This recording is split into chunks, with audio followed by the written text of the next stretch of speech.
Alléluia. Alors Jésus a guéri des mains sèches. Marc 3, versets 1 à 5. La main sèche représente la main qui n'est pas de Dieu, mais la main humaine qui ne sert pas le Seigneur. Parce que la parole de Dieu nous dit que Dieu n'est pas servi par des mains humaines, par des mains estropiées. Alléluia. Parce que le Seigneur, il veut un peuple sans tache, sans défaut. Il ne veut aucune lèpre, aucun défaut. Et Christ lui-même, il est l'agneau sans défaut. Éphésiens 5, 26, 27, il veut une église lavée par l'eau de la parole, sans tache ni ride. C'est-à-dire, elle ne vieillit pas, elle n'a pas de ride. Alléluia. Et la parole de Dieu nous dit que le Seigneur n'est pas servi par des mains humaines. Acte 17, verset 25.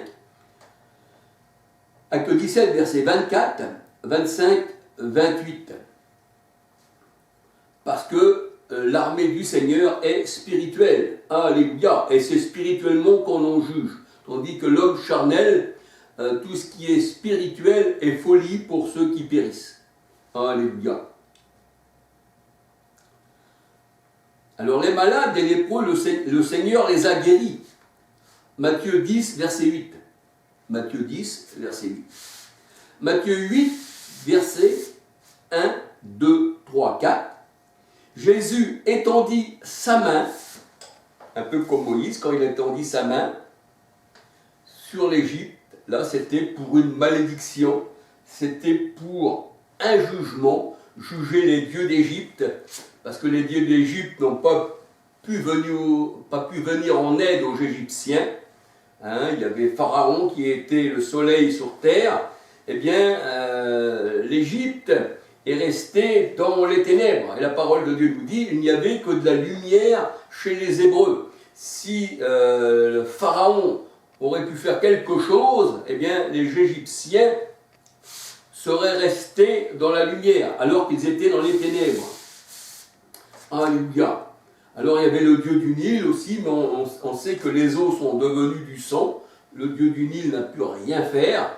Il y avait les grenouilles aussi, Héket, je crois, c'est aussi une déesse égyptienne, grenouille, il me semble, je ne veux pas me tromper. Mais enfin, les dieux d'Égypte se comptaient par dizaines, je veux dire peut-être par centaines, je ne sais pas. Mais le Seigneur, il dit qu'il est venu, je ne me rappelle plus le verset, je ne me rappelle plus si c'est en nombre 12, un truc comme ça, ou un truc comme ça.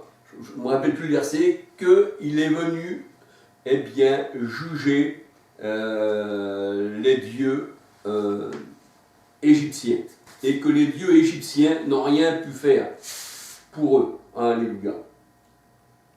Et là, les malades et les lépreux, le Seigneur les a guéris. Matthieu 10, verset 8, Matthieu 8, verset 1, 2, 3, 4.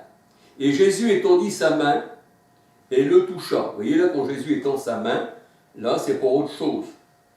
Quand le Seigneur étend sa main, c'est toujours pour quelque chose. Soit pour une malédiction, soit pour une guérison.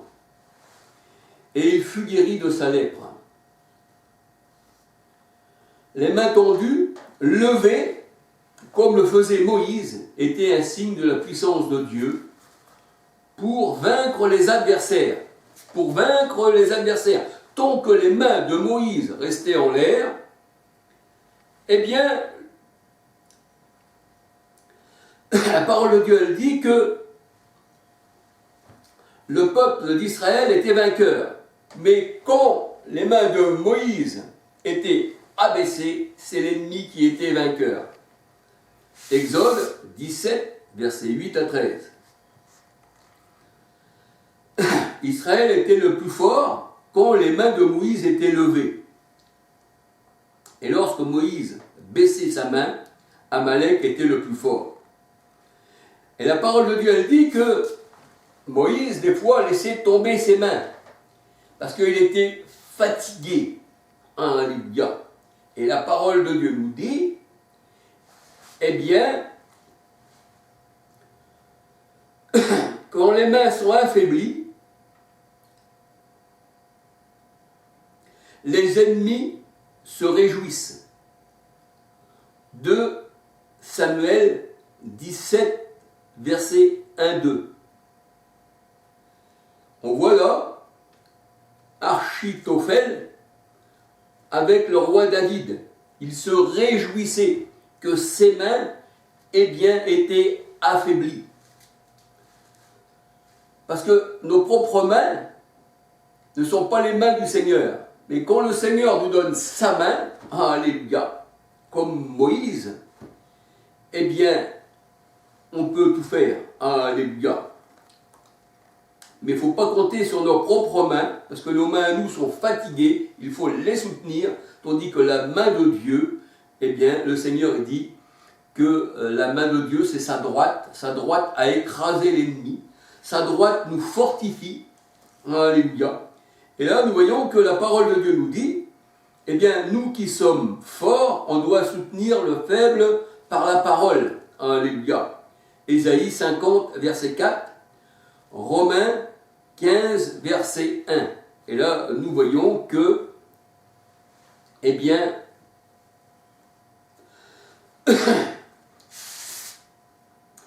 ils prirent une pierre aussi, qu'ils plaçaient sous Moïse. Moïse s'assit dessus, ça nous dit la parole de Dieu, Exode 17, verset 8, 13. Et la pierre, on peut dire aussi que c'est le Christ. Il buvait un rocher qui était Christ, un rocher qui les suivait. 1 Corinthiens 10, 4.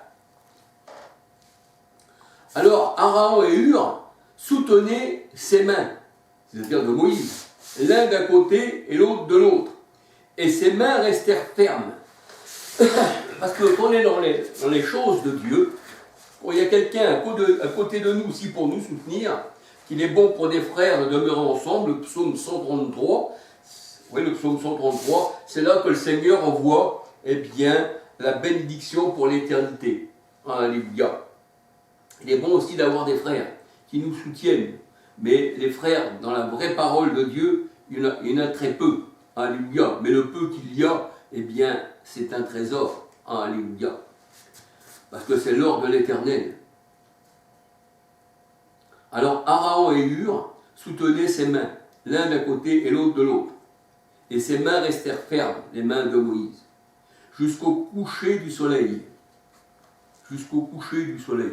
Parce que le coucher du soleil, Luc 1, 78, le Seigneur, il est le soleil qui nous a visités d'en haut. Alléluia. Et quand le soleil se couche sur quelqu'un, ça veut dire que cette personne n'est plus éclairée, n'a plus l'enseignement et est sur le point de mourir. Donc c'est pour ça que le Seigneur dit que ta colère, que le soleil ne se couche pas sur ta colère. Alléluia. Parce que si tu es en colère, que tu as de la haine dans ton cœur, le soleil se couche sur toi et tu es dans les ténèbres. Parce qu'un soleil couché ne donne plus sa lumière. On attend, eh bien, l'aube. Alléluia.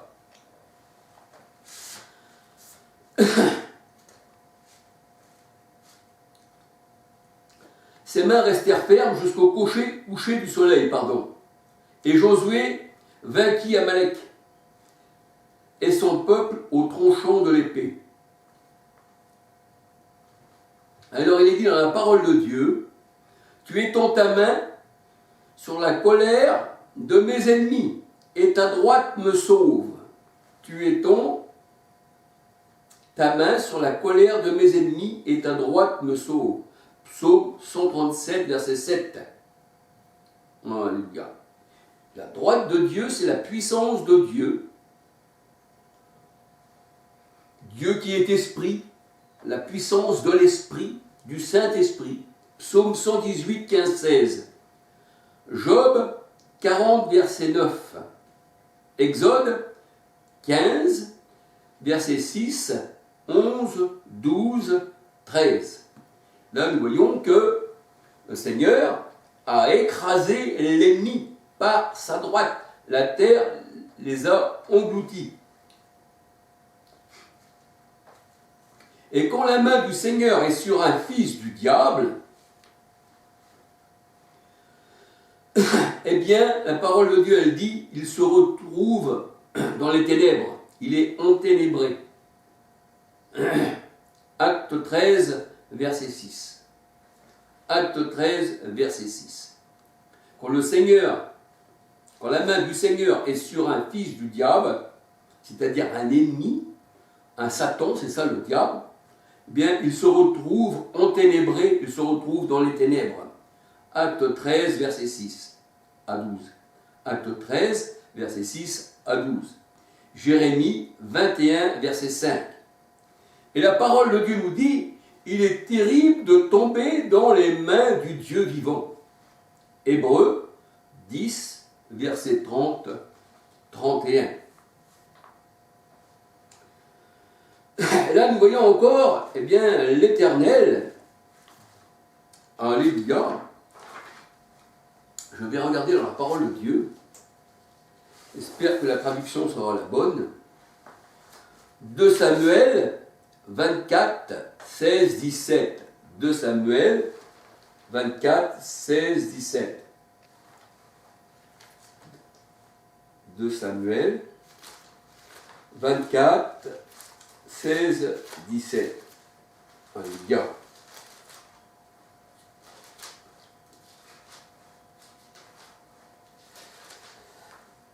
Samuel 24.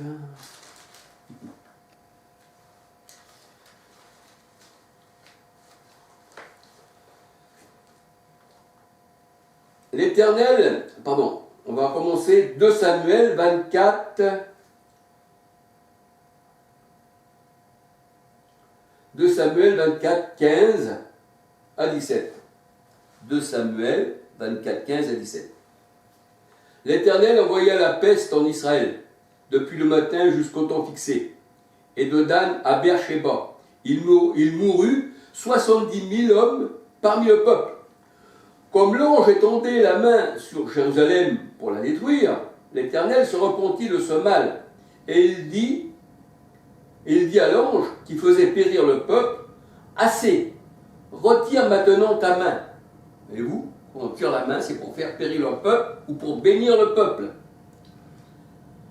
L'ange de l'Éternel était près de l'aire d'Araïna, le Jébusien. Moïse, voyant que l'ange qui frappait parmi le peuple, Moïse, voyant l'ange qui frappait parmi le peuple, décidément, je vais y arriver, dit à l'Éternel, « Voici, j'ai péché, c'est moi qui suis coupable, mais ces brebis qu'ont-elles faites que ta main soit donc sur moi et sur la maison de mon père. » Alors on va regarder encore.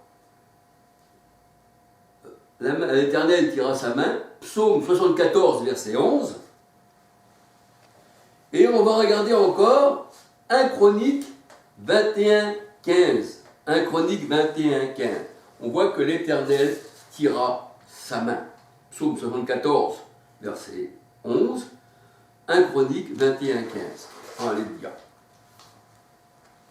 Et la parole de Dieu nous dit que c'est les mains de Dieu qui nous ont créés.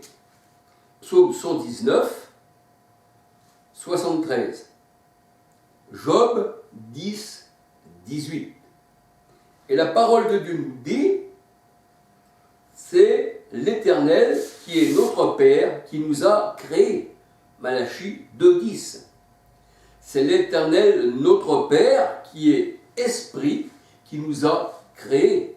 Job 33, verset 4. Deutéronome 32, verset 6. Et c'est pour ça que la main dans la parole de Dieu, comme la main de l'Éternel, elle était pour frapper l'Égypte, pour leur donner la lèpre, mais il peut aussi donner la bénédiction. Mais le Seigneur nous dit de ne pas imposer les mains, spirituellement bien sûr, ne pas imposer les mains avec précipitation. 1 Timothée 5, 22. De ne pas bénir, parce que quand vous imposez les mains, c'est une bénédiction, de ne pas bénir. On peut dire aussi imposer les deux mains sur la tête d'un bouc, c'est une transmission de péché, pour que le bouc puisse aller dans le désert et qu'il puisse porter nos péchés. Mais aussi les mains, imposer les mains, c'est une bénédiction. Marc 10, 16. Pour ça qu'il est dit de ne pas imposer les mains avec précipitation. 1 Timothée 5, verset 22. Voilà. C'est-à-dire de ne pas bénir, eh bien, les éprouver, c'est-à-dire ne pas bénir n'importe qui, mais éprouver les esprits pour savoir s'ils sont de Dieu. 1 Jean 4, 1 à 6. C'est en parlant avec les gens que l'on comprend si Dieu est dans leur cœur. Alléluia. On les confond avec les Saintes Écritures, comme les Juifs de Bérée, eh bien, étaient confondus avec les Saintes Écritures pour savoir si c'était vrai ce qui était écrit. Alléluia. Et c'est pour ça que si on impose les mains à quelqu'un, spirituellement, eh bien, dans la parole de Dieu, le Seigneur dit, ne pas imposer les mains avec précipitation, ne pas bénir avec précipitation. Marc 10, verset 16. Ne pas donner la main aux méchants. Alors ça, c'est la version d'Herbie. Ne pas donner la main aux méchants. Exode 23, verset 1. Pardon. 1 Timothée 5, verset 6-7. Alléluia. Et c'est entre les mains de Dieu, qui représente Dieu lui-même, que l'on remet notre esprit. Alléluia. Jésus, en tant qu'homme, a remis son esprit au Père. Luc 23, verset 46, Psaume 31, verset 6, et nous voyons Étienne qui remet son esprit entre les mains du Seigneur Jésus. Alléluia.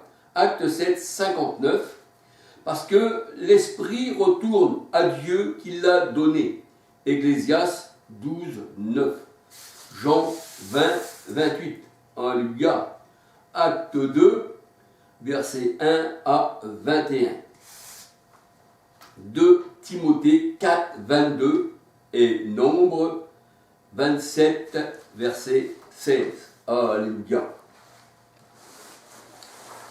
Alors, que le Seigneur vous bénisse. Alléluia. Vous savez, il est très dur de parler de la parole de Dieu. Je me dis, Seigneur, est-ce que je me fais bien comprendre? Est-ce que j'ai bien parlé de ta part, Seigneur? Est-ce que les gens comprennent ce que je dis? Je sais que ceux qui ne sont pas circoncis du cœur ne comprendront jamais pour eux parce qu'ils ont les yeux fermés, les oreilles bouchées, et ils n'ont pas l'esprit du Seigneur pour comprendre. Mais à ceux qui ont les yeux ouverts et qui comprennent la parole de Dieu, alléluia, je me dis pour ces gens-là, est-ce que je m'exprime bien, Seigneur? Et est-ce que je m'exprime bien aussi, Seigneur, pour faire comprendre que tu es amour, Seigneur, alléluia, et que tu es le seul Dieu, Seigneur, et qu'il n'y a qu'un seul soleil qui nous éclaire sur cette terre.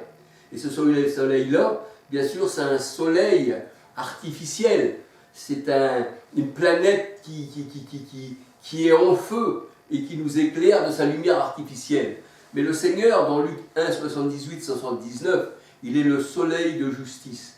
Il n'éclaire pas l'extérieur de l'homme, mais il éclaire l'intérieur. Alléluia. Il éclaire notre cœur. C'est pour ça que la parole de Dieu nous dit, soyez illuminés dans votre cœur, que votre lumière brille dans votre cœur. Alléluia. Et c'est pour cela, eh bien, que je me dis toujours, est-ce que je m'exprime bien, Seigneur? Alléluia. Fais que ma parole ne soit pas la mienne, Seigneur, mais la tienne. Alléluia. Fais que mes pensées, Seigneur, soient les tiennes, mais pas les miennes. Alléluia. Parce que nous sommes des porteurs de lumière, mais il ne faut pas non plus qu'on rapporte une lumière qui serait un brouillard. Alléluia. Je m'efforce toujours de demander au Seigneur. Alléluia. Et bien sûr, le Seigneur est bien aussi dans mon cœur. Eh bien, il dissipe tout ce brouillard, tout cette ombre qui est en moi. Alléluia. Pour me donner une eau transparente. Alléluia. Gloire au Seigneur. Alléluia. J'espère que pour vous qui m'écoutez, vous qui regardez mes vidéos, ici, ceux qui sont abonnés, que le Seigneur vous bénisse, alléluia. Petit bonjour à tout le monde, je n'oubliez personne, alléluia. Eh bien, puisse aussi éliminer le yeux de votre cœur. Mais je sais que la parole de Dieu, pour vous, ne reste pas sans effet. Vous êtes un petit troupeau, vous êtes passé par la petite porte, par la grande porte qui est luxueuse.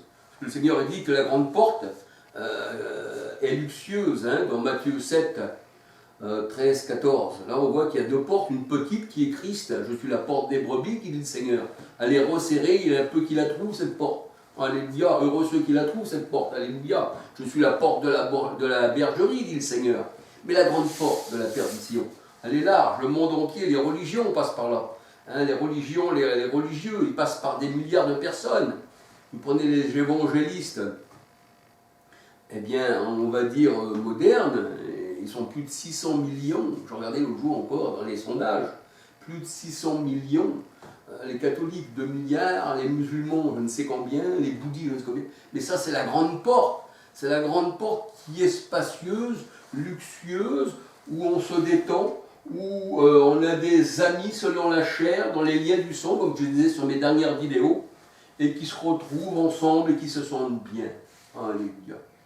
Mais des fois aussi, l'enfant de Dieu se retrouve seul. C'est pour ça que le Seigneur il dit que les enfants dispersés de Dieu, eh bien, ont les mêmes soucis que vous dans le monde, disait Paul. Les brebis dispersées ont les mêmes problèmes.